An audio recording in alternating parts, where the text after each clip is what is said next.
এখন যেখান থেকে আলোচনা হবে সেটা হচ্ছে وَآتَى الْمَالَ عَلَى حُبِّهِ ذَوِي الْقُرْبَى وَالْيَتَامَى وَالْمَسَاكِينَ وَابْنَ السَّبِيلِ وَالسَّائِلِينَ وَفِي الرِّقَابِ وَأَقَامَ الصَّلَاةَ وَآتَى الزَّكَاةَ وَالْمُوفُونَ بِعَهْدِهِمْ إِذَا عَاهَدُوا وَالصَّابِرِينَ فِي الْبَأْسَاءِ وَالضَّرَّاءِ وَحِينَ الْبَأْسِ أُولَئِكَ الَّذِينَ صَدَقُوا وَأُولَئِكَ هُمُ الْمُتَّقُونَ।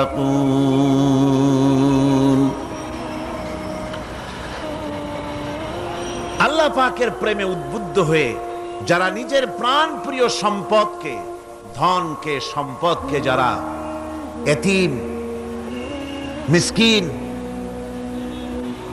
নিকটবর্তী আত্মীয় স্বজন, প্রবাসী, পথচারী, সাইল, কৃতদাসের মুক্তির জন্যে যারা দান করে, প্রিয় ধন সম্পদ যারা আল্লাহর রাস্তায় এভাবে দান করে দেয়, নামাজকে প্রতিষ্ঠা করে, যাকাতকে আদায় করে, ওয়াদাকে পালন করে, আর বিপদ ও মুসিবতে ধৈর্য ধারণ করে, এরাই হচ্ছে সত্যাশ্রিত, এরাই হচ্ছে তাদের দাবিতে সত্যবাদী, ইমানের দাবিতে এরা হচ্ছে সত্যবাদী, আর এরাই হচ্ছে মুত্তাকি। আজকে আমি আপনাদের সামনে যে আলোচনাটা করব সেটা হচ্ছে এই ব্যাপারটি। আল্লাহ পাকের মহব্বতে উদ্বুদ্ধ হয়ে যারা এতিম এবং মিসকিনকে যারা দান করে,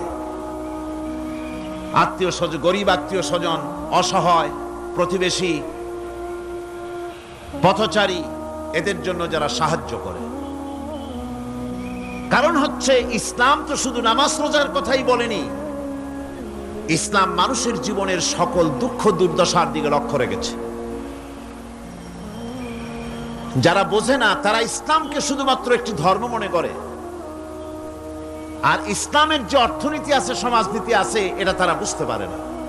মাছের যেমন পচন ক্রিয়া শুরু হয় তার মাথা থেকে, সমাজের পচন শুরু হয় তেমন রাজনৈতিক নেতৃবৃন্দ, সমাজ নেতৃবৃন্দ এবং এক শ্রেণীর বুদ্ধিজীবীদের মাথা থেকে, তাদের থেকেই সমাজে পচন ক্রিয়া শুরু হয়ে যায়। এই শ্রেণীর লোকদের দাবি হলো ধর্ম আর অর্থনীতি সম্পূর্ণ দুই প্রান্তিক দিকে বাস করে। ধর্ম এক জিনিস আর অর্থনীতি হচ্ছে আর এক জিনিস, রাজনীতি হচ্ছে ভিন্ন জিনিস। তারা জানে না যে ইসলাম হচ্ছে পূর্ণাঙ্গ জীবন বিধান। আল্লাহ পাক বলছেন এই কোরআনকে যারা অনুসরণ করবে তাদের তো খাওয়া পড়ার অভাব হওয়ার কথা না। কোরআনে কারিমে আল্লাহ রাব্বুল আলামিন বলেন, ফামান তাবিআ হুদায়া ফালা খাউফুন আলাইহিম ওয়ালা হুম ইয়াহজানুন। আল্লাহ পাক বলেন এই কোরআনের অনুসরণ যারা করবে, এই কোরআনের আইন যারা মেনে চলবে, কোরআনকে মেনে যারা চলবে, এর শাসন যারা মেনে চলবে, ফালা খাউফুন আলাইহিম, ওদের জন্য কোনো ভয় নাই, ওয়ালা হুম ইয়াহজানুন, ওদের জন্য কোনো চিন্তাও নাই। কিসের ভয় নাই? যেই সমাজে কোরআনের আইন চালু হয়ে যাবে, ওই সমাজের ভিতরে চুরির ভয়, ডাকাতির ভয়, জেনার ভয়, হত্যার ভয়, ধর্ষণের ভয়, লাঞ্ছনার ভয়, গঞ্জনার ভয়, কোনো ভয় থাকবে না। ওয়ালা হুম ইয়াহজানুন, ওই সমাজের মানুষের মনে কোনো চিন্তাও থাকবে না। কিসের চিন্তা থাকবে না? যেই সমাজে কোরআন চালু হয়ে যাবে, কোরআনের আইন দিয়ে সমাজ পরিচালিত হবে, ওই সমাজের মানুষের খাওয়া পড়া, শিক্ষা, চিকিৎসা, বাসস্থানের কোনো চিন্তা থাকবে না। ইসলামী সমাজ তার গ্যারান্টি দেবে। জোরে বলেন সুবহানাল্লাহ, জোরে বলেন আলহামদুলিল্লাহ। এটা আল্লাহ পাকের ওয়াদা। কার ওয়াদা? জোরে কোন তো? আল্লাহ পাক। ফামান তাবিআ হুদায়া ফালা খাউফুন আলাইহিম ওয়ালা হুম ইয়াহজানুন, আল্লাহ পাকের ওয়াদা। কিন্তু দুর্ভাগ্য আমাদের, আল্লাহর ওয়াদা বিশ্বাস হয় না। ওই যে প্রথম দিন বলেছিলাম যে ওয়াদার মৌসুম এসে গেছে, ওয়াদার এক বিরাট মৌসুম এসে গেছে। এখন থেকে যত জনসভা হবে শুনতে পারবেন শুধু ওয়াদা আর ওয়াদা। এই সব ওয়াদাগুলি মানুষেরা বিশ্বাস করে, কিন্তু আল্লাহ পাকের ওয়াদা মুসলমান হওয়া সত্ত্বেও মগজে ঢোকে না, মনের মধ্যে বিশ্বাস স্থাপন করতে পারে না। আল্লাহ পাক বলছেন কোরআনকে মানো, কোরআনকে মেনে চলো, তাহলে সমাজ সুন্দর হবে, ভয় থাকবে না, চিন্তা থাকবে না। এই পৃথিবীতে প্রথম দিন থেকেই পৃথিবীতে দুইটা শ্রেণী চলে এসেছে। এই পৃথিবীতে একটা হচ্ছে ধনী আর একটা হচ্ছে দরিদ্র। ধনী আর গরিব আবহমান কাল থেকে এই দুই শ্রেণী চলে আসছে। আদিকাল থেকেই মানুষ এই দুই শ্রেণীর ভিতরে সমতা সৃষ্টির জন্য প্রচেষ্টা চালিয়েছে। দার্শনিকরা চালিয়েছে, বিজ্ঞানীরা চালিয়েছে, এবং এক একজন এক এক ধরনের মতবাদ দিয়ে এই দুই প্রান্তিক অবস্থা থেকে একই সমান্তরালে আনার জন্য চেষ্টা আর কম করেনি। পুঁজিবাদের হাত থেকে রক্ষা পাওয়ার জন্যে সমাজতন্ত্র তৈরি হলো, কমিউনিজম তৈরি হলো। অবস্থা তারা দেখতে পেল সর্বনাশ। আগে তো ছিলাম চোরের বাড়ির সামনে, সব চুরি হয়ে যেত, এখন তো ডাকাতের ঘাটে সেই নৌকা লাগালাম, এখন তো জানও যাবে। সেজন্য সমাজতন্ত্র পৃথিবীকে কিচ্ছু দিতে না পেরে নিজের দেশেই আত্মহত্যা করলো। এরপরে আবার বাঁচার জন্য মুক্তবাজার অর্থনীতির নামে সমাজতন্ত্রীরা আবার সেই পুঁজিবাদের দিকে অগ্রসর হওয়ার চেষ্টা চালাচ্ছে। পৃথিবী সাক্ষী, দুনিয়া সাক্ষী, মানুষের তৈরি করা মতবাদ দিয়া পৃথিবীতে কোথাও স্থায়ী কোনো শান্তি আসে নাই। এ কথাটা কি মিথ্যা না সত্য? এ কথা মিথ্যা না সত্য? সুতরাং এই পৃথিবীর বুকে না সমাজবাদ দিয়ে শান্তি হবে, না পুঁজিবাদ দিয়ে শান্তি হবে। পৃথিবীর বুকে শান্তি হতে পারে কেবলমাত্র নবীদের পরিকল্পনার মাধ্যমে। কারণ দার্শনিক বিজ্ঞানীরা যা বলেছেন, পরিকল্পনা দিয়েছেন, সব তাদের মন মস্তিষ্ক প্রসূত। আর আম্বিয়া আলাইহিমুস সালাম যে পরিকল্পনা দিয়েছেন, সব আল্লাহ রাব্বুল আলামিনের দেওয়া। নবীদের পরিকল্পনা কার? জোরে চিল্লায় কোন কার? আল্লাহ রাব্বুল আলামিন তাদেরকে পরিকল্পনা দিয়েছেন। সেই পরিকল্পনার ভিত্তিতে তারা আদর্শ সেট করেছেন। মানুষের মধ্য থেকে দুঃখ, দুর্দশা, দারিদ্র, ক্ষুধা সব দূরীভূত হয়েছে, মানুষ সুখ পেয়েছে, সমৃদ্ধ পেয়েছে। ওই হাদিস আপনাদের সামনে আরো বলেছি, অনেক ওলামারা বলেছেন, আপনাদের আবার স্মরণ করিয়ে দিচ্ছি। সেই যে হযরতে খাব্বাব রাদিয়াল্লাহু তাআলা আনহু রাসূল করিম সাল্লাল্লাহু আলাইহি ওয়াসাল্লামের খেদমতে গিয়ে বলেছিলেন যে আলা তাস্তানসিরু লানা আলা তাদউ লানা, হে রাসূল আপনি কি আমাদের জন্য দোয়া করবেন না? আমরা তো না খেয়ে মরে গেলাম, আমরা তো ক্ষুধার জ্বালায় মরে গেলাম, আমরা তো মার খেতে খেতে শেষ হয়ে গেলাম, আপনি কি আল্লাহর কাছে আমাদের জন্য দোয়া করবেন না? আল্লাহর নবী কাবা শরীফের ছায়ায় আরাম ফরমাচ্ছিলেন। হযরতে খাব্বাবের কথা শুনে আল্লাহর নবী উঠে বসলেন আর তিনি বললেন, ও সাহাবী খাব্বাব শোনো, তোমাদের আগে এই জমিনে যারা দ্বীনের দাওয়াত দিতে এসেছিলেন তাদেরকে সমাজ শক্তি, রাষ্ট্র শক্তি তাদেরকে ধরত। ফায়ুহফারু লাহু ফিল আরদ, এরপরে তার জন্য জমিনে গর্ত খনন করা হতো, কবর খনন করা হতো। ফায়ুজআলু ফিহা, এরপরে সেই কবরের ভিতরে তাকে কোমর পর্যন্ত গেড়ে দিত। সুম্মা ইউতা বিল মানশার, এরপরে করাত আনা হতো। ফায়ুদাউ আলা রাসিহি, এরপরে তার মাথার উপরে সে করাত রাখা হতো। ফায়ুজআলু নিসফাইন, এরপরে করাত চালায়া জীবিত মানুষটাকে চিরে দ্বিখণ্ডিত করে ফেলে দিত। মা ইয়াসুদ্দুহু যালিকা আন দীনি, এত কষ্ট দেওয়ার পরেও, এত নির্যাতন দেওয়ার পরেও সেই যুগের দ্বীনের একজন দায়ীকেও তারা এক চুলো দ্বীন থেকে সরাই দিতে পারে নাই। ও খাব্বাব শোনো, ওয়াল্লাহি লা ইউতাম্মান্নাল্লাহু হাযাল আমরা হাত্তা ইয়াসিরার রাকিবু মিন সানা ইলা হাদারামাউত। ও খাব্বাব শোনো, আমি আল্লাহর নামে কসম করছি, আমি আল্লাহর নামে শপথ করছি, ইয়েমেনের রাজধানী সানা থেকে শুরু করে এই হাজারামাউত পর্যন্ত লোকেরা যাতায়াত করবে। নারী চলবে, সওদাগররা চলবে, টাকা নিয়ে চলবে, যৌবন নিয়ে চলবে, মানুষেরা চলাফেরা করবে, দিনেও যাবে রাতেও যাবে। লা ইয়াখাফু ইল্লাল্লাহ, ওই মানুষগুলির মনের মধ্যে আল্লাহ রাব্বুল আলামিনের ভয় ছাড়া কোনো ভয় থাকবে না। জোরে কোন সুবহানাল্লাহ। ওয়ালাকিন্নাকুম তাস্তাজিলুন, বরং তোমরা বড্ড তাড়াহুড়ো করছো। অপেক্ষা করো, তাড়াহুড়ো করো না, অপেক্ষা করো। এরকম সমাজ আসবে, চুরি, ডাকাতি, জেনা, ব্যভিচার, হত্যা, ধর্ষণ, ক্ষুধা, দারিদ্র কিচ্ছু থাকবে না। একটি সুন্দর সোনার সমাজ তৈরি হয়ে যাবে। রাসূল করিম সাল্লাল্লাহু আলাইহি ওয়াসাল্লাম মুসলমান মানুষ যখন ইসলাম কবুল করতে লাগলো, তাদেরকে ইসলাম গ্রহণের আহ্বান জানিয়ে তাদেরকে যে কথাটা তিনি বলতেন সেটা ছিল, ইয়া আইয়ুহান নাস কুলু লা ইলাহা ইল্লাল্লাহ তুফলিহু। এটা হলো রাসূলের কথা।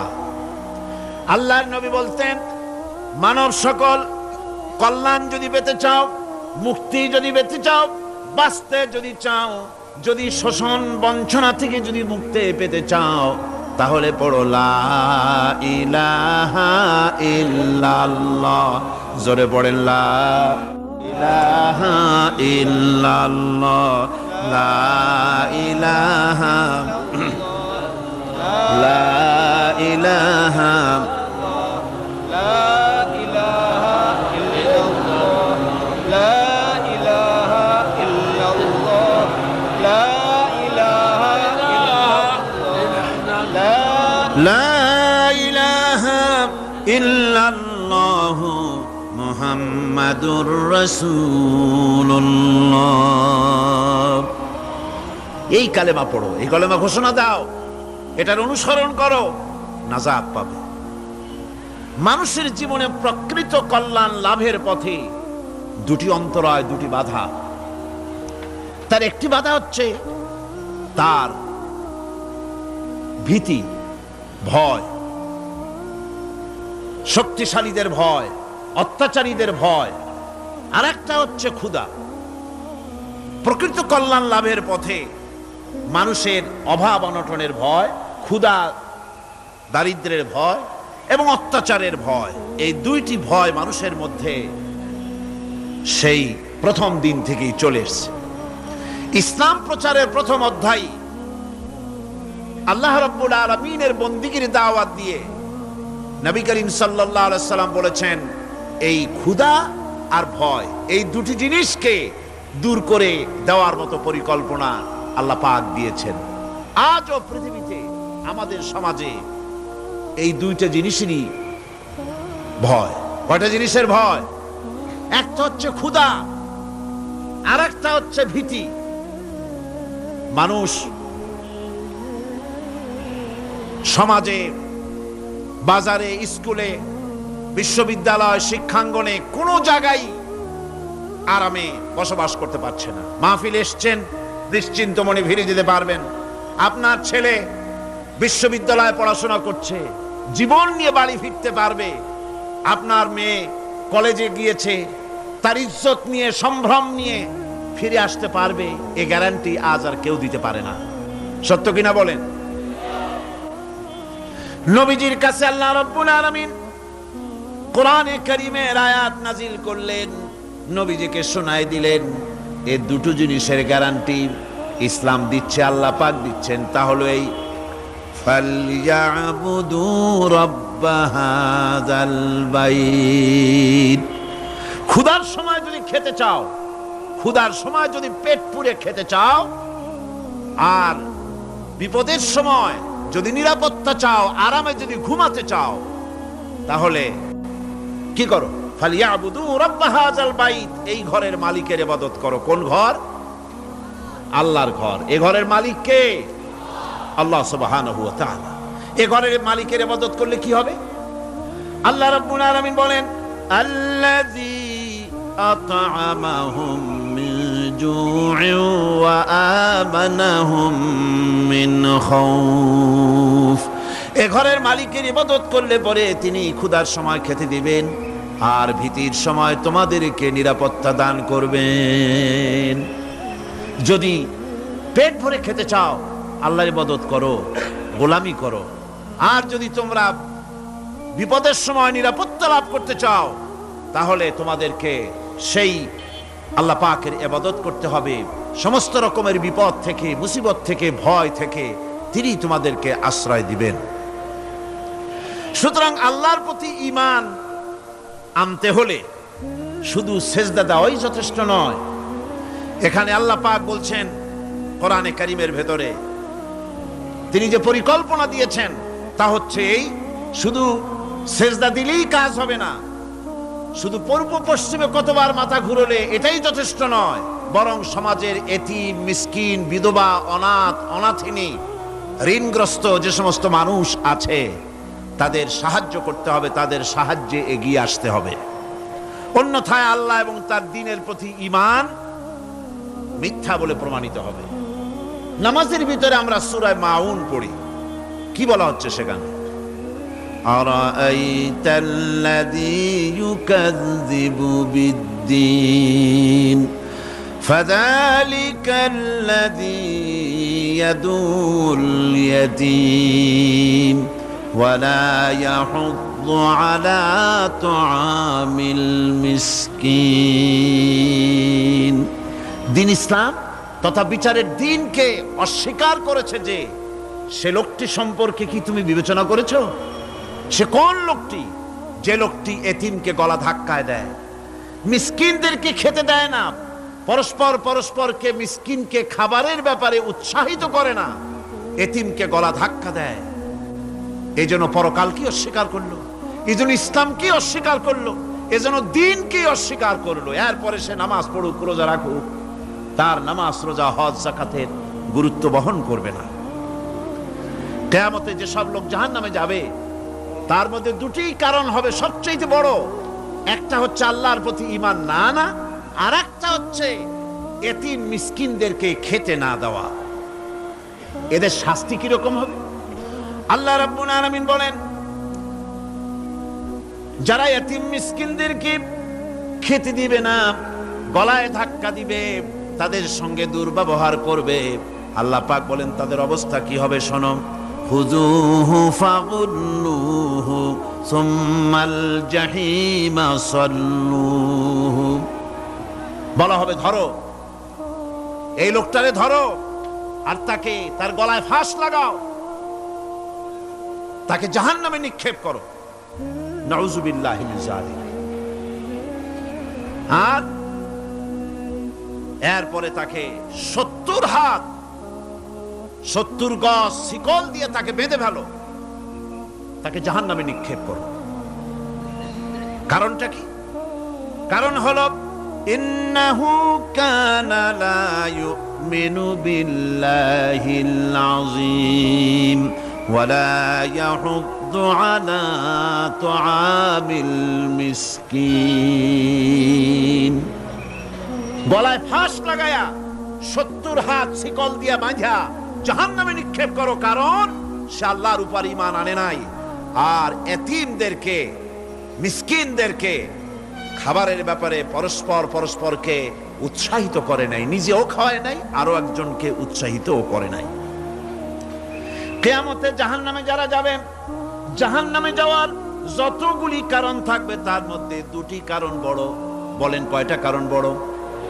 আল্লাহ পাক বলতেছেন জাহান্নামীদেরকে প্রশ্ন করা হবে, ইয়াতাসাআলুনা আনিল মুজরিমিন মা সালাকাকুম ফি সাকার। জাহান্নামীদেরকে প্রশ্ন করা হবে, জাহান্নামে আসছো কেন, কি অপরাধ করে আসছো? ক্বালু লাম নাকু মিনাল মুসাল্লিন ওয়া লাম নাকু নুতঈমুল মিসকিন। তারা বলবে যে আমরা নামাজ পড়তাম না আর মিসকিনদেরকে খেতে দিতাম না। কত বড় মারাত্মক অপরাধ লক্ষ্য করুন। নামাজ না পড়া আর মিসকিনদের খেতে না দেওয়া জাহান্নামে যাওয়ার যত কারণ, তার মধ্যে শ্রেষ্ঠ দুটি কারণ হচ্ছে এই, যারা নামাজ পড়বে না, এতিম মিসকিনদেরকে খেতে দিবে না, এবং পরস্পরকে এতিম মিসকিনকে খেতে দেওয়ার ব্যাপারে উৎসাহিত করবে না, কিয়ামতে তারা জাহান্নামে যাবে। কোথায় যাবে? খোদ রাসূলে কারীম সাল্লাল্লাহু আলাইহি ওয়াসাল্লামকে লক্ষ্য করে আল্লাহ রাব্বুল আলামিন বলেন, নবীজি আপনি এতিমদের সঙ্গে সদ্ব্যবহার করবেন, এতিমদের ব্যাপারে আপনি দায়িত্ব পালন করবেন। কারণ হলো আপনিও তো এক সময় এতিম ছিলেন, এতিমের ব্যাপারে দায়িত্ব পালন করবেন। কোরআনে কারীমে রব্বুল আলামিন বলেন, আলাম ইয়াজিদকা ইয়াতীমান ফাআওয়া। ও নবী, আমি কি আপনাকে এতিম অবস্থায় পাই নাই? আর তারপরে আমি কি আপনাকে আশ্রয় প্রদান করিনি? আপনাকে আমি এতিম অবস্থায় পেয়েছি, এরপরে আপনাকে আশ্রয় দিয়েছি। রাসূল তো এতিমদের সরদার। পৃথিবীর কোন এতিম যেন বলতে না পারে নবীজি আমার ব্যাপারে কি বলবেন, আমি তো এতিম মানুষ, আর তিনি আমার ব্যাপারে কিভাবে আমার দরদ বুঝবেন। নবীজিকে আল্লাহ পাক কেমন এতিম বানালেন, সমস্ত দুনিয়ার এতিমদের সরদার বানালেন। মায়ের পেটে যখন তিনি ছিলেন, 6 মাসের সময় মায়ের পেটে থাকাকালীন বাপের এতিম হয়ে গেলেন। যখন প্রসব বেদনা শুরু হয়েছে মায়ের, দুনিয়ায় যখন তিনি আসবেন, হযরতে আমেনা ঘরের ভিতরে বসে তার অবস্থাটা কি? এই সন্তান পৃথিবীতে আসতে পরে যিনি সবচাইতে বেশি খুশি হবেন তিনি তো আজ দুনিয়ায় নাই। মনের ভিতরে কত কষ্ট। আল্লাহ রাব্বুল আলামিন তার হাবিবকে দুনিয়া আনলেন।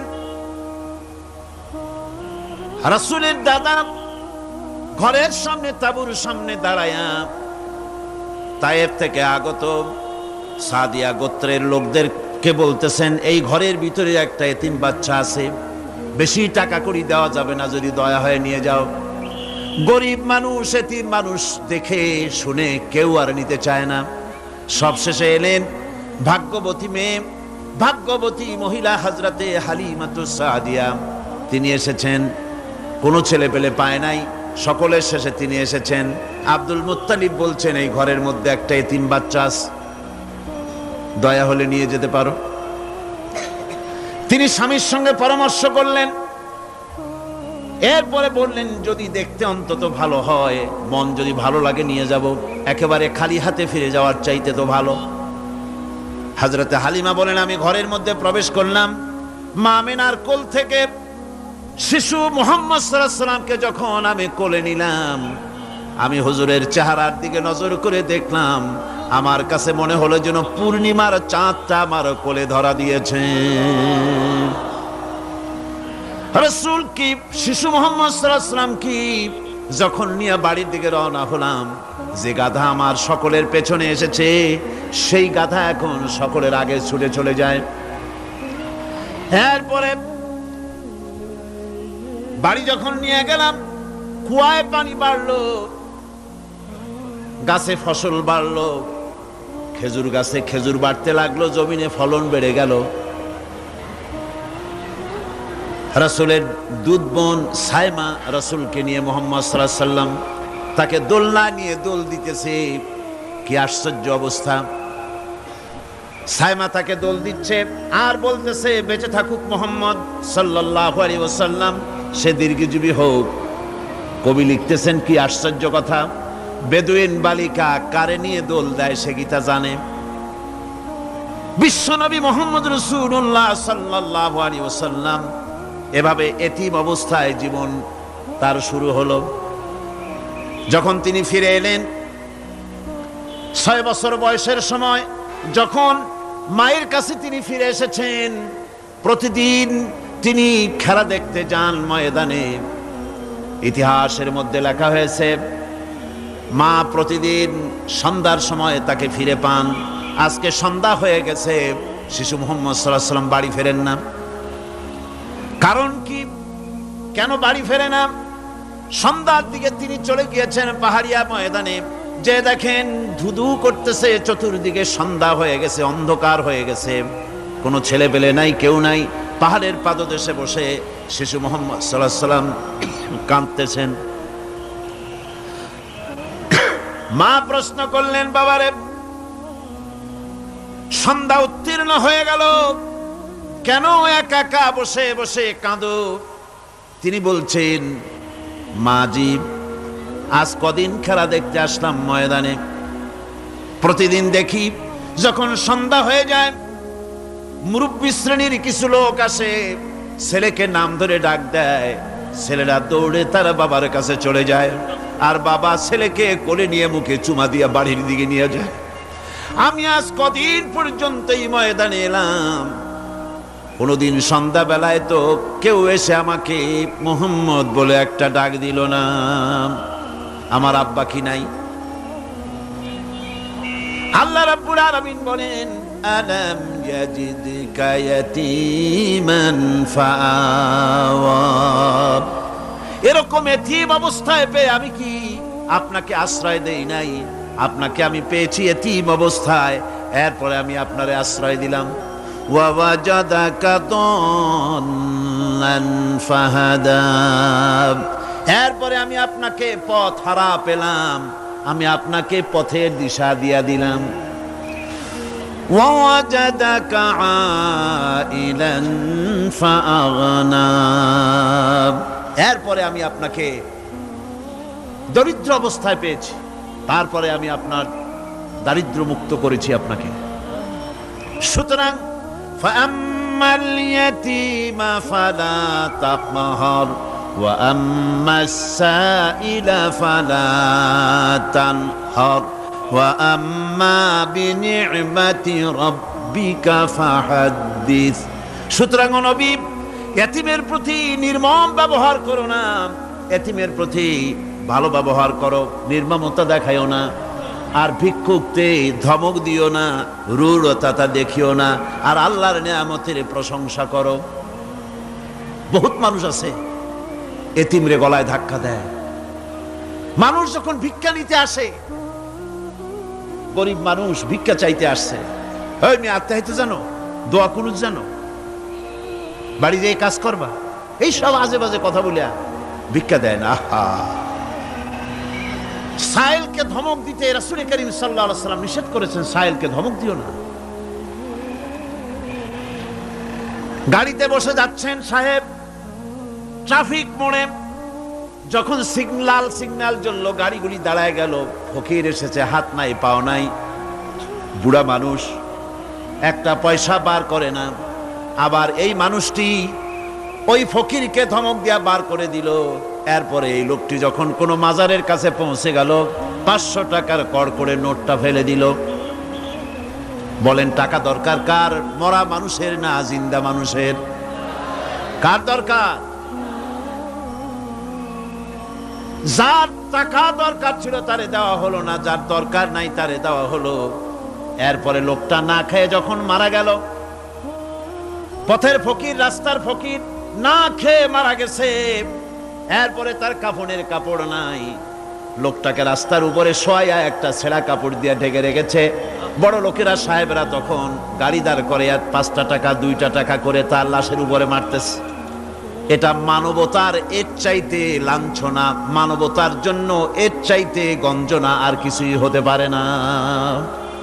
মানবতার প্রতি লাঞ্ছনা এর থেকে আর দুর্গতি কি হতে পারে? বেঁচে থাকার সময় 1টা টাকা আপনি দিলেন না, মরে যাওয়ার পর বিদায় হয়েছে বালাই, এখন দেওয়া শুরু করেছে। আমার বন্ধুগণ, এজন্য এতিমের প্রতি দরদ করার জন্য আল্লাহ পাক কোরআনের ভিতরে পরিষ্কার বলেছেন। রাসূল করিম সাল্লাল্লাহু আলাইহি ওয়াসাল্লাম নিজে এতিম ছিলেন, আর এতিমের প্রতি তার এত দরদ ছিল, একবার তিনি ঈদের দিকে নামাজ পড়ার জন্য যাচ্ছেন। প্রতিমধ্যে দেখেন একটা বাচ্চা ছেলে কাঁদতেছে। এই রাস্তায় কত মানুষ গেল, কেউ দাঁড়ালো না থমকে, বাচ্চার ক্রন্দন কাউকে থামাইতে পারলো না। কিন্তু বিশ্ব নবী, দয়ার নবী রাহমাতুল লিল আলামিন বাচ্চার কান্না দেখে পাও বাড়াতে পারলেন না। নবীজি দাঁড়ায় গেলেন, জিজ্ঞেস করেন, ও বাচ্চা, ঈদের দিনে কাঁদো কেন? ঈদের দিনে তো কাঁদতে নাই। বাচ্চা বলে, তোমার কাছে বলবো না, আমি সেই সকালবেলা থেকে বসে আছি, আমি যদি মক্কার আব্দুল্লাহর পুত্র মুহাম্মদ রাসূলুল্লাহ সাল্লাল্লাহু আলাইহি সাল্লামকে পাই, মনের দুঃখ তার কাছে বলবো। বিশ্ব নবী জমিনের উপরে বসে পড়লেন, বাচ্চারে কোলের উপরে উঠায় বলেন, বাচ্চা বলো কি তোমার দুঃখ, তুমি যার জন্য বসেছো আমি তো সেই এতিম নবী, কি বলতে চাও? বাচ্চা বলতেছেন, ইয়া রাসূলুল্লাহি, আমার বাবা মারা গেছে সেই ছোট্টবেলায়, একেবারেই তখন মায়ের পেট থেকে আমি আসার পর বাপ মরে গেল, আমার মা আর একজনের সঙ্গে বিয়ে বসেছে, সেই পুরুষটি আমারে দেখতে পারে না, আমার মা যদি আমারে কোলে করে সে সহ্য করতে পারে না, আমারে চুমা খাইলে সহ্য করতে পারে না, আমারে খাবার দিলে মা মার খায়। আজ ঈদের দিনে রাতে আমার মা আমাকে বলল, বাবারে তোমার কপাল খারাপ, তোমার বাবা মারা গেছে, তোমাকে সাহায্য করার কেউ নাই, আমি তোমার যত্ন করতে পারলাম না, কোলে নিয়ে চুমাও দিতে পারি না, আমার এমনই কপাল খারাপ। সুতরাং এতিমের দরদ এতিম ছাড়া আর কেউ বুঝবে না, তুমি আজ চলে যাও, ওই রাস্তায়, ঈদের রাস্তায় দাঁড়ায় থাকো, মাঠের রাস্তার পাশে, বিশ্ব নবীর কাছে তোমার দুঃখ বলো, এতিমের দুঃখ তিনি বুঝবেন। আমি মায়ের কথা মতো এই জায়গায় এতক্ষণ বসে আছি, হুজুর আপনি দয়া করে, আমার কথা তো আপনার কাছে বললাম, আমার মনের এই দুঃখ। নবীজি বাচ্চার কথা শুনতেছিলেন, চোখ দিয়া পানি পড়তেছিল, বাচ্চাকে বুকের সঙ্গে জড়িয়ে ধরে নবীজি বলেন, ও এতিম, মুহাম্মদ সাল্লাল্লাহু আলাইহি ওয়াসাল্লাম যদি তোমার পিতা হন আর হযরতে আয়েশা যদি তোমার মা হয়ে যায়, বলো তোমার মনের দুঃখ মেটে নাকি? ছেলে ডুকরে কেঁদে উঠলো আর বলল, ইয়া রাসূলুল্লাহ, আপনি যদি আমার পিতা হন আর আয়েশা যদি আমার মা হয়ে যায়, এর থেকে বড় সৌভাগ্যের আমার তো আর কিছুই নাই। নবীজি এতিমকে বাড়ি নিয়ে গিয়ে হযরতে আয়েশার হাতে তুলে দিয়ে বললেন, আয়েশা রে, পবিত্র ঈদের দিনে আল্লাহ রাব্বুল আলামিন তোমার জন্য একটা উপহার পাঠিয়েছেন, এটা যত্ন করো। এতিমের প্রতি দরদ রাখার জন্য আল্লাহ রাব্বুল আলামিন বলেছেন, এতিম, মিসকিন, বিধবা, অসহায় লোক, তাদের প্রতি যাতে করে মুসলিম সমাজ লক্ষ্য রাখে, সেজন্য আল্লাহ পাক নির্দেশ করেছেন। বুখারী এবং মুসলিম শরীফের হাদিসে এসেছে, আস-সাই আলাল আরমালাত ওয়াল মিসকিন কাস-সাই ফি সাবিলিল্লাহ। বিধবাদের জন্য, মিসকিনের জন্য কেউ যদি কোনো উদ্যোগ গ্রহণ করে, কেউ কোনো সাহায্য দেয়, জিহাদের ময়দানে জিহাদ করে আল্লাহর রাস্তায় যে সওয়াব পাওয়া যায়, যে মর্যাদা পাওয়া যায় আল্লাহর কাছে, এতিম, মিসকিন, বিধবাকে সাহায্য করলে সেই সওয়াব আল্লাহ রাব্বুল আলামিন আমলনামায় দিয়ে দেন। ইসলাম যেহেতু মজলুম মানবতার জন্য পৃথিবীতে এসেছে, যারা বলে ইসলাম পুঁজিবাদের আশ্রয়স্থল, তাদের মতো বেকুব আর নাই। এই কথা তারা বলে উদ্দেশ্যমূলক ভাবে, রাজনৈতিক উদ্দেশ্যমূলক ভাবে সব কথা বলে। ইসলাম যদি পুঁজিবাদের আশ্রয়স্থল হবে, তাহলে তো ইসলাম সর্বপ্রথম কবুল করত ধনীরা, কথা ঠিক কিনা কন? কিন্তু ইসলাম কবুল করলো সর্বপ্রথম কারা? সর্বপ্রথম ইসলাম কবুল করেছে নিগৃহীত, নির্যাতিত গরিব মানুষগুলি, হযরত বেলালের মতো মানুষ, আম্মারের মতো মানুষ। এই সব গরিব মানুষগুলি, নারী, গরিব, অসহায়, নির্যাতিত, তারা ইসলাম কবুল করেছেন সর্বপ্রথম। সুতরাং ইসলাম পুঁজিবাদের আশ্রয়স্থল নয়, ইসলাম হচ্ছে দুনিয়ার সমস্ত মজলুম মানবতার আশ্রয়স্থল। যেরকম আলহামদুলিল্লাহ। আমার বন্ধুগণ, ইসলামী বিপ্লবীর দাওয়াতের পর্যায়ে মক্কি জিন্দেগিতে যখন সূরাগুলি রাসূলের আসতেছিল, সেই সময় আল্লাহ রাব্বুল আলামিন বলেছেন, ওয়াহাদাইনাহুন নাজদাইন, আমি কি উভয় স্পষ্ট পথ তাদেরকে দেখায় দেই নাই? উভয় স্পষ্ট পথ তাদেরকে দেখানো হয়েছে। ফালাকতাহামাল আকাবাতা ওয়া মা আদরাকা মাল আকাবা ফাক্কু রাকাবা। তুমি কি জানো, তারা, আসল কথা হলো তারা সেই দুর্গম বন্ধুর ঘাঁটিটি অতিক্রম করতে চায় না। তুমি কি জানো সেই বন্ধুর দুর্গম ঘাঁটিটি কি? তা হচ্ছে শৃঙ্খল বন্দি দশা থেকে মানুষদেরকে মুক্ত করে দেওয়া, আর আও ইতআমুন ফি ইয়াউমিন যী মাসগাবা ইয়াতীমান যা মাকরাবা আও মিসকিনান যা মাতরাবা। উপবাসের দিনে নিকটবর্তী এতিম দুঃখীকে খেতে দেওয়া, আর ধুলামলিন মিসকিন যারা আছে তাদেরকে খেতে দেওয়া, যাদের পেটে খাবার নাই ক্ষুধার দিনে খুঁজে খুঁজে তাদেরকে খাবার দেওয়া।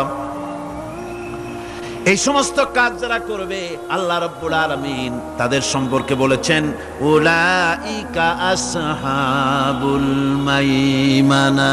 কিয়ামতের দিন এদের ডান হাতে আল্লাহ রাব্বুল আলামিন আমলনামা দান করবেন। জোরে কোন সুবহানাল্লাহ। আমলনামা বেঈমান যারা তাদের হাতে আসবে, তাদের কোন হাতে আসবে? বাম হাতে। আর আমলনামা ডান হাতে আসবে কাদের? এই সমস্ত লোকদের যারা এতিমকে মিসকিনকে যারা খেতে দিয়েছে। আর খেতে দিয়ে এতিম মিসকিনদেরকে খেতে দিয়ে তারপরে এর দ্বারা তাদেরকে কোনো খোটা দেয় নাই। তাদেরকে কেন খাওয়াস? কোরআনে কারীম বলছে ওয়ায়ুতঈমুনা আত-তাআমা আলা হুব্বিহি মিসকিনান ওয়া ইয়াতীমান ওয়া আসীরা। আল্লাহর সৎ লোকেরা আল্লাহর ভালোবাসায় উদ্বুদ্ধ হয়ে খাবার খাওয়ায় মিসকিনদেরকে, এতিমদেরকে। আর তারা বলে ইন্নামা নুতঈমুকুম লিওয়াজহিল্লাহি লা নুরিদু মিনকুম জাযাআন ওয়ালা শুকুরা।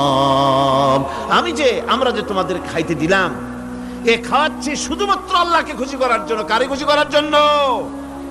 আল্লাহরে খুশি করার জন্য। এই খাবারের ব্যাপারে তোমাদের কাছ থেকে কোনো কৃতজ্ঞতা চাই না। যেটা করি সেটা আল্লাহর জন্যই করি, আল্লাহকে খুশি করার জন্য। সুতরাং না কৃতজ্ঞতা চাই, না এর দ্বারা কোনো বিনিময় চাই। আল্লাহ রাব্বুল আলামিন এতিমের মাল সম্পদ আত্মসাৎ করার ব্যাপারে কঠোরভাবে নিষেধ ঘোষণা করেছেন। এতিমের মাল সম্পদ যেন আত্মসাৎ করো না। কোরআনে কারিমে স্পষ্ট ভাষায় বলা হয়েছে ওয়াতুল ইয়াতামা আমওয়ালাহুম ওয়ালা তাবাদদালুল খাবিসা বিত-তাইয়্যিব। এতিমের মাল ধন সম্পত্তি যথাযথভাবে তাদের হাতে ফিরিয়ে দাও। ওয়ালা তাবাদদালুল খাবিসা বিত-তাইয়্যিব। আর তাদের ভালো মালগুলি তোমার খারাপ মাল দিয়া বদলাইয়া দিও না। ওয়ালা তাকুলু আমওয়ালাহুম ইলা আমওয়ালিকুম ইন্নাহু কানা হুবান কাবীরা। আর তাদের সম্পদ তোমাদের সম্পদের সাথে যেন মিশাইয়া হজম করে ফেলে দিও না। এটা অত্যন্ত মস্ত বড় গুনাহ। এ কাজ তোমরা করবে না। এতিমের ধন সম্পত্তি সাধারণত মামা এবং চাচাদের হাতে থাকে, ঠিক কিনা? কথা বোঝেন কিনা? এতিমের সম্পদ থাকে তাদের কাছে, মামা আর চাচাদের কাছেই বেশিরভাগ থাকে। এতিম তো ছোট্ট মানুষ, বড় হতে সময় লাগে। এই ফাঁকে তার ভালো মালগুলি নিয়ে তার বদলে নিজের পচা মাল রেখে দেয়, অথবা তার ভালো সম্পত্তিটা নিজের সম্পত্তির সাথে মিলাইয়া একাকার করে ফেলে দেয়। আল্লাহ রাব্বুল আলামিন কঠোরভাবে নিষেধ করেছেন, খবরদার এই কাজটি করবে না। যারা এমন কাজ করে, এতিমের মাল যারা নষ্ট করে, এতিমের মাল যারা খায়, তাদের সম্পর্কে আল্লাহ পাক বলছেন ইন্নাল্লাযীনা ইয়াকুলুনা আমওয়ালাল ইয়াতামা যুলমান ইন্নামা ইয়াকুলুনা ফি বুতুনিহিম নারা ওয়া সায়াসলাউনা সাঈরা। অন্যায়ভাবে এতিমের মাল যারা ভক্ষণ করে তারা তো এতিমের মাল খায় না, বরং পেটের মধ্যে তারা আগুন ঢুকায়। পেটের মধ্যে কি ঢুকায়? আর অচিরেই এদেরকে জাহান্নামে নিক্ষেপ করা হবে। কোথায় নিক্ষেপ করা হবে? জাহান্নামে। যারা এতিমের মালকে ভক্ষণ করে, এতিমের মাল নষ্ট করে, এতিমের হক নষ্ট করে, তাদের জায়গা জাহান্নাম। আর এতিমের মাল যারা খায় তারা যেন আগুন খায়। কি খায়? এতিমের ধন সম্পদ হজমকারীদের ব্যাপারে তাদের যে বিরাট হীনমন্যতা কাজ করে, এজন্য আল্লাহ পাক বলতেছেন কাল্লা বাল্লা তুকরিমুনাল ইয়াতীম, না কখনোই নয়। আসল ব্যাপার হচ্ছে তোমরা হীনমন্যতার কারণে এতিমকে সম্মান দাও না, এতিমকে মর্যাদা দাও না। ওয়ালা তাহাউনা আলা তুআমিল মিসকিন, আর মিসকিনদেরকে তোমরা পরস্পরকে খেতে দেওয়ার জন্য তোমরা উৎসাহিত করো না, নিজেরাও খাওয়াও না, অন্যদেরকেও সে পথে উৎসাহিত করো না। এই যে কাজগুলি তোমরা করো, এটা মস্ত বড় অপরাধ। আল্লাহ রাব্বুল আলামিন এতিমের মাল সম্পর্কে আরো বলছেন ওয়ালা তাকরাবু মালাল ইয়াতীম ইল্লা বিল্লাতি হিয়া আহসান হাত্তা ইয়াবলুগা আশুদ্দাহু। আল্লাহ পাক বলছেন এতিমের মালের নিকটবর্তীও হবে না যতক্ষণ পর্যন্ত তারা যৌবন প্রাপ্ত না হয়, বুদ্ধি শুদ্ধি না আসে, ততক্ষণ পর্যন্ত এতিমের মালের কাছে যাবে না। হ্যাঁ যাবে, মালটাকে রক্ষণ করার জন্য, রক্ষণাবেক্ষণ করার জন্য, মালগুলি খাওয়ার জন্য না। এতিমদের ব্যাপারে আল্লাহ পাক এভাবে সতর্ক করেছেন। মানুষ যখন, বাচ্চাগুলি যখন এতিম হয়ে যায়, বাচ্চা বেঁচে থাকতে, বাচ্চার বাপ মা বেঁচে থাকতে বাচ্চারে কোলে নেয়। দেখবেন বড় লোকের ছেলে দেখতে ভালো দেখা যাচ্ছে না, নাকে ময়লা তাতে ময়লা, তারপরেও বড় লোক, সেই জন্য বাচ্চাটারে কোলে নেয়, ইচ্ছা করে না, তারপরেও তারে খুশি করার জন্য কোলে নেয়। করে না কি এরকম করে। বাপ মা বেঁচে আছে তখন চাচাতে মামুতে ভাগ্নাকে ভাতিজাকে আদর করে কোলে নেয়, ঘাড়ে নেয়, চুমা খায়। আর যখন বাপ মা মরে গেল, বাপ যখন মারা গেল, এই ছোট্ট বাচ্চাটি চাচার দিকে ফেলফাল করে তাকায়, মায়ের দিকে তার মামার দিকে ফেলফাল করে তাকায়, একটি বারের জন্য কোলে নিয়ে তখন আর আদর করে না। মনের মধ্যে তখন দুর্বিসন্ধি থাকে, এই বাচ্চা মরুক অথবা তার সম্পদ যা আছে সম্পদগুলিকে লুটপাট করে নেয়।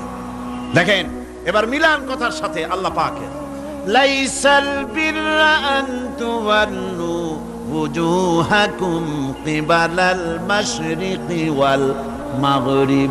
পূর্ব পশ্চিমে কত মাথা ঘুরালে, কত সেজদা দিলে, এটাই কিন্তু পুণ্যবান হওয়ার জন্য বড় কথা নয়, বরং শর্তই হলো আগে যা বলেছি সেগুলি। আর শর্ত হলো এতিম মিসকিনদেরকে, বিধবাদেরকে, অসহায়দেরকে সাহায্য করতে হবে। এগুলি করলে তাহলে তুমি মুমিন বলে প্রমাণিত হবে, তুমি সৎ ব্যক্তি, ভালো মানুষ, নেককার, পুণ্যবান বলে আল্লাহ পাকের দরবারে তুমি প্রমাণিত হবে। আমি এই বিষয়ের উপরে রাত প্রায় অনেক হয়ে গিয়েছে, 9:45 মতো, অনেক দূর থেকে আপনারা আসেন, কাজী আমি আলোচনা আজকে আর বাড়াবো না। মোনাজাতের জন্য বসেন, এক্ষুনি মোনাজাতের জন্য দাঁড়ানো ভাইরা সব বসে পড়েন। আল্লাহুম্মা আমিন। রব্বানা যালামনা আনফুসানা ওয়া ইন লাম তাগফির লানা ওয়া তারহামনা লানাকুনান্না মিনাল খাসিরিন। রব্বানা লা তুযিগ কুলুবানা বা'দা ইয হাদাইতানা ওয়া হাব লানা মিন লাদুনকা রাহমাতান ইন্নাকা আনতাল ওয়াহ্হাব। আয় আল্লাহ তাআলা, এই বিশাল জনসমুদ্র নিয়ে তোমার দরবারে হাত তুলেছি পবিত্র মেরাজের রজনীতে। আয় আল্লাহ, তুমি দয়া করে মেহেরবানি করে আমাদের আলোচনা, দুরুদ সালামের সওয়াব আমাদের বিশ্ব নবী, তোমার প্রিয় হাবিব জনাবে মুহাম্মদ রাসূলুল্লাহ সাল্লাল্লাহু আলাইহি ওয়াসাল্লামের রূহ মুবারকে পৌঁছায়া দাও। সমগ্র বিশ্বের মাটির নিচে যত মুমিন মুমিনাত শুয়ে আছেন তাদের আরো আর পরে সওয়াব পৌঁছায় দাও। আমাদের মা বাপ যাদের দুনিয়া থেকে বিদায় হয়ে গেল, আল্লাহ কবরগুলিকে জান্নাতের টুকরায় পরিণত করে দাও।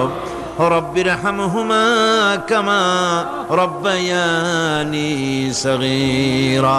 পড়েন সবাই, রব্বির হামহুমা কামা রব্বায়ানি সগীরা।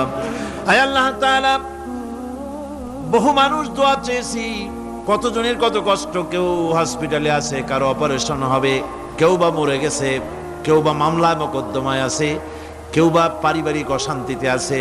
আল্লাহ, যিনি যেই নিয়তে দোয়া চেয়েছে মেহেরবানি করে সেই নেক নিয়ত তোমার দরবারে কবুল করে নাও। বিপদগ্রস্ত লোকগুলিরে বিপদ থেকে বাঁচাইয়া দাও। আয় আল্লাহ রাব্বুল আলামিন, এই মাহফিলে লক্ষ লক্ষ জনতা সমুদ্রের ঢেউর মতো চতুর্দিক থেকে আসতে থাকে। তুমি আর তোমার কোরআন আর তোমার রাসূল ছাড়া কোনো স্বার্থ কারো মনে নাই। কাউরে রিক্সা ভাড়া দেওয়া হয় না, ট্রাক ভাড়া, বাস ভাড়া কাউকে দেওয়া হয় না। এক লোকমা খানাও এখানে পায় না, তাবাররুক বা সিন্নি বিতরণও হয় না।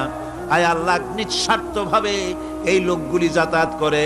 আল্লাহ, তোমার কোরআনের বরকতে সকলকে তুমি গুনাহ মুক্ত করে দাও।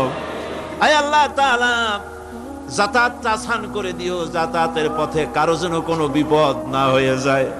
আয় আল্লাহ তাআলা, বাড়ি ঘর ফালায় আসে, বাড়ি ঘর তোমার ফেরেশতা দিয়ে তুমি হেফাজত করো।